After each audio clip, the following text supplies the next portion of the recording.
Behin irakatzi zenidan benetako unibertsoa,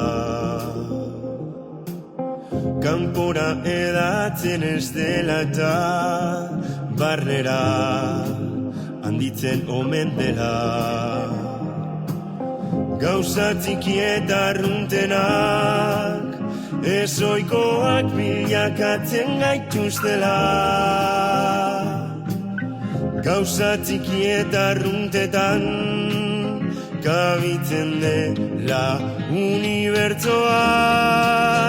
Itzuliko naiz,